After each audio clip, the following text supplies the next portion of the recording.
Hi guys, it's Samantha again. We today are going to do my February wrap up, and it was a month. I'm excited to talk about it. My child can crawl now, so he's hiding around the corner. If you see any movement over here, it's my child. I know he's there. I know what he's doing. Currently banging on his crib. Well aware. I got you. Okay. We'll just jump right into it after my lovely disclaimer, because can't start a video without disclaiming that my kids are around. First book that I finished was Kristen Hanna, The Nightingale. Wow. Okay. I'm going to talk about these books more when I go over the Kristen Hanna video, which should be coming in a couple of weeks, because I finished all three of them within a month, which is kind of crazy. But this was definitely a 5-star. I'm gonna say that it's a 5-star. I think I rated it originally in like my writing journal as a 4-star, but retrospectively, definitely think this is a 5-star because I cannot stop thinking about it. Granted, with current affairs in the world, it's actually quite relevant. My heart goes out to everyone in Ukraine. I think reading this book and then having that happen made it 100 times more impactful, and it is breaking my heart. Kristen Hanna, like I said, I'm gonna go through this in another video, but she is great at writing female characters. She's great at writing relationships between female characters. She's amazing at writing familial connections, and I understand why everyone loves this book so much. You can't help but put yourself in the place of these characters and the situation they get into. You like see at least personally, like I saw myself in each character. For those who don't know, this book is about France during World War II and the surrender and eventual invasion of France by the Nazis.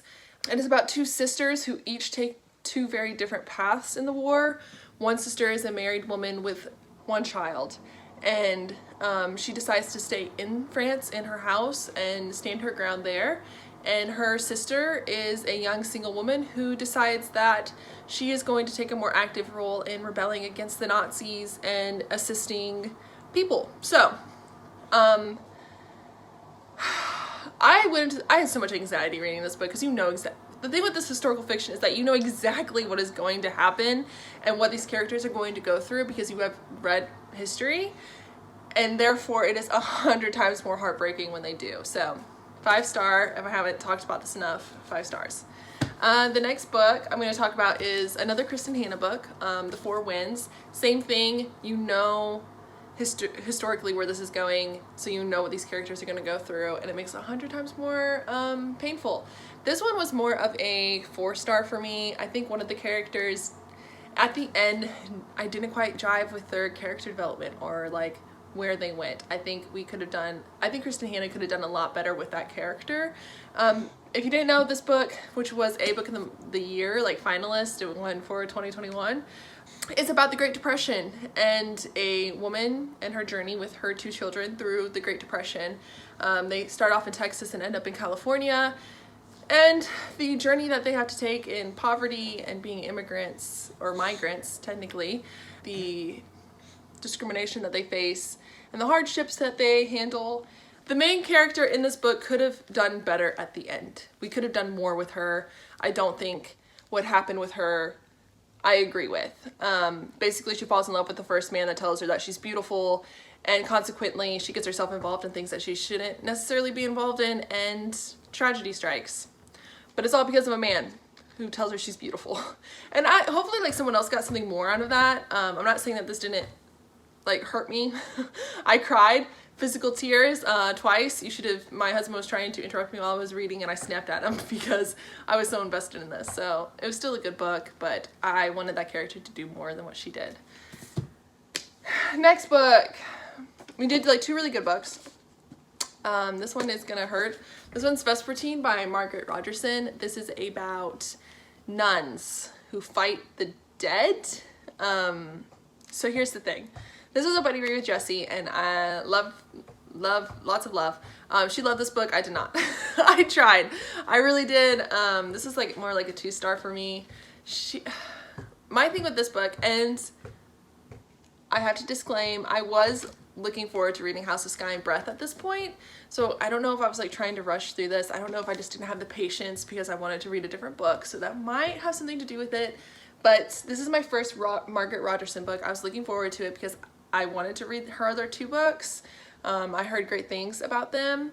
But this book didn't do it for me. It was very info dumpy. I got lost several times. I did not like the main character. This was Margaret Rogerson's take on a character who is introverted and a character who has social anxiety, and she's basically becomes a saint in her world, so everyone knows her, and she's trying to fight this large battle. And while I relate to that character on those aspects, when I read a book, I don't want to read about an introverted character who has social anxiety because I want to escape. And this is not escapism, this is reality for me as far as like characters being introverted and socially awkward. So was not driving with this book as much. I don't know if I'll ever pick it up again. I kind of slogged through the last half of it. Jessie probably knows because she finished this way before I did, and I was just like, I'm trying. It was too info dumpy for me. I got lost way too much, and I just didn't jive with any of the characters, and that kills me because I am a character person. Let's see what's next. I read a couple of Kindle Unlimited books.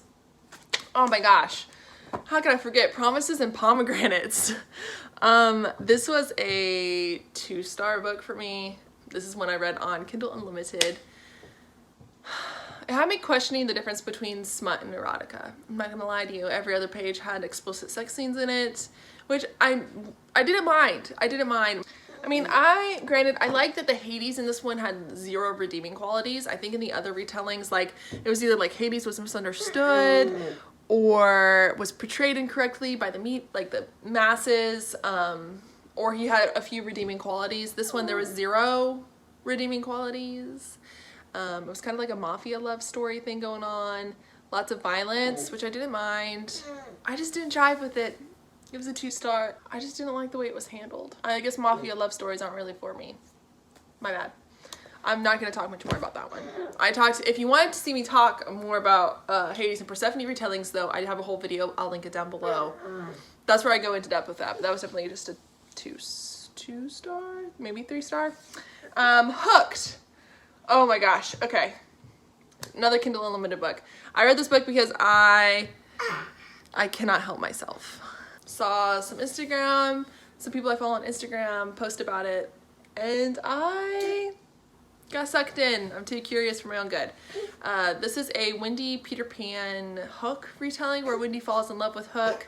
I really loosely use the word retelling because besides some semi-references to the original Peter Pan and the names, there isn't much more that coincides with the Peter Pan.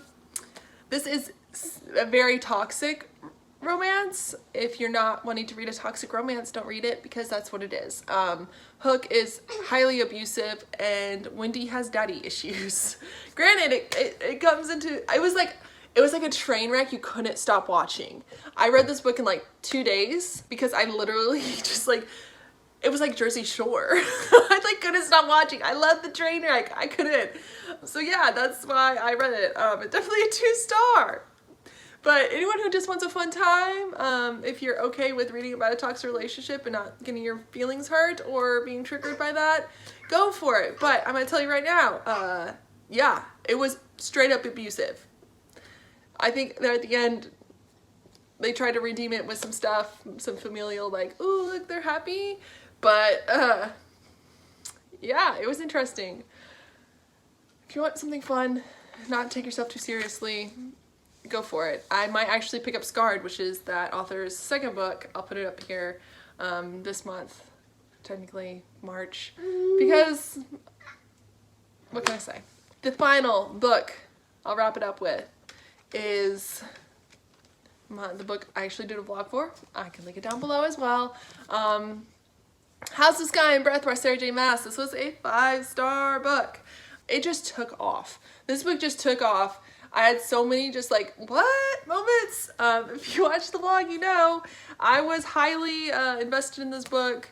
I loved all the characters. Like I said, I'm a character person, so the multiple POVs, loved it. Bryce is a badass. I wish I was more like Bryce.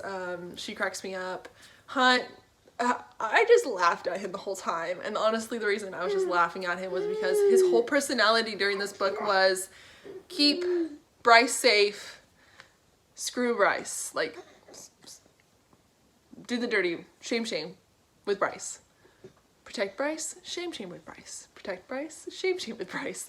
That's his entire personality throughout this book. Theron is officially one of my favorite characters. I love him so much. I just want to give him a big old hug by the end of this book.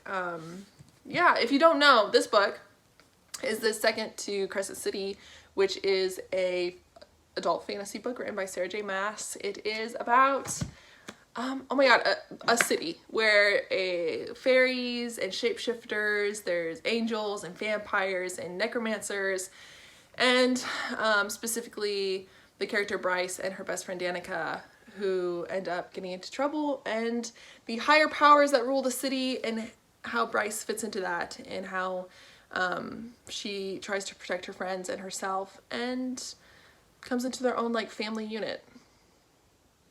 That told you nothing about the plot, but that tells you how I feel. Okay, sorry, I had to reposition myself. Whew, mama is not young enough to do that anymore. Okay, yes, no, I loved this book. 10 out of 10. 5-star read. Going on my shelf. Anxiously waiting the third book. Like I said, there's a vlog if you really want to see me freak the hell out and get really loud. That's what I do. So far, not a bad reading month. Like, even like low-star books, they were entertaining and kept me reading and engaged, and I had fun with them. Good Lord knows. I'm always down for a buddy read, so even like Vespertine wasn't too much of a disappointment. I am always down for that. Poor Jessie. I know she liked it, but I did not. I'm sorry. Kristen Hannah, video coming out soon. I'm, I guess, a sucker. What can I say? I like the trendy stuff. I'm loving all the book talk books I'm reading. I'm loving all. So far, this has been a really good reading year. Alright, that's all I have to say. Stick around for my TBR later this week. You can see what I'm going to read in March, so you can anticipate all the fun stuff that's going to happen on this channel then. To keep up with the fun stuff that's happening on this channel, make sure you subscribe down below. And I will see you in the next video. Bye. Side note, I'm in love with like the color coordination I did on accident. Blues, blacks, golds. I like the look of this.